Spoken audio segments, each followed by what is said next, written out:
When I first started the ADL program in January of 2024, I didn't know what to expect. I knew that I was going to be taking 8-week courses, and I knew that I was going to be taking two at a time. I knew that if I did what I had to do, I was going to graduate in December of 2024. But that was pretty much it. When I actually got into the program, immediately I started drowning in work. The EdTech program, the EdTech class, and the Disruptive Innovation course were the first two courses that I took, which was an interesting pairing. The EdTech course taught me about the growth mindset, which taught me that in many ways I was like the seed behind me in the picture.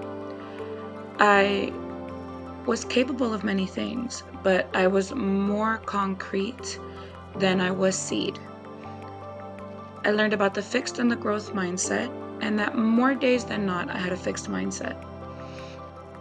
The Disruptive Innovation course showed me that I had a fear of failure, and I learned that I had to ask for help.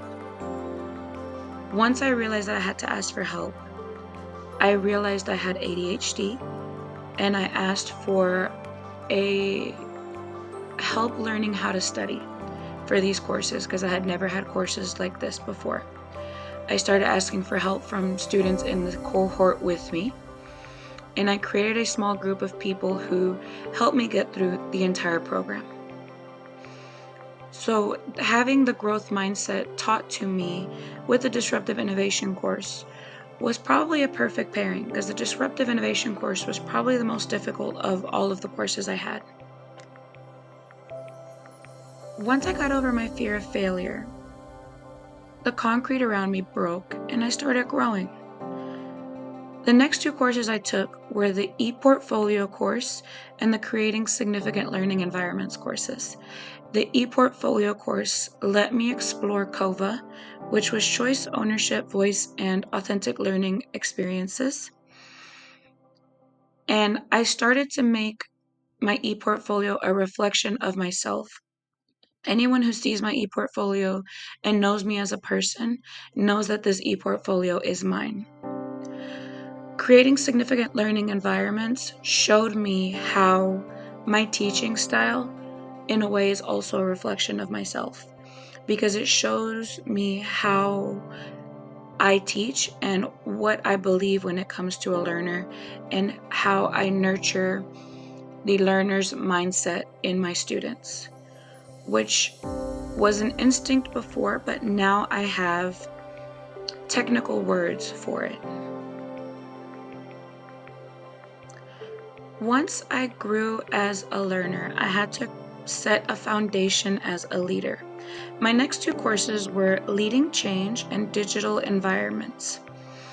Leading Change showed me that despite never seeing myself as a leader, there were different types of leaders, and even I could influence a change around me despite never putting myself in front of a room. I started by slowly speaking to my coworkers around me and hearing what they had to say, what made them less likely to follow my innovation plan. And that brought me to the Digital Environments course. In the Digital Environments course, I used the answers from my coworkers, which was the fact that they didn't have time to flip a classroom. And I decided to research AI and how AI can impact their planning time. Could it make it easier for them? Could it make it to where their planning time was cut in half? What would happen if they started implementing AI into their planning and lesson creation? That is what the Digital Environment and the Leading Change courses did for me. Showed me that I could be a leader, even if it wasn't in front of a crowd, even if it wasn't actually leading the change, just influencing the change. And I was able to focus my innovation plan on something that needed to change now instead of actually changing the entire environment for my students. My next two courses were professional leadership and online learning.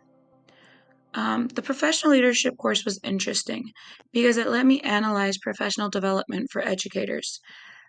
and it helped me create one in order to teach educators how to use AI. And in analyzing professional development, I realized that we do not see educators the same way we see our students, which educators and students should both be seen as learners. We know what helps students learn as learners, and we know what works, but we don't always use that when we're teaching our fellow educators, which is why often PDs don't work, because we don't see our fellow educators as learners as well.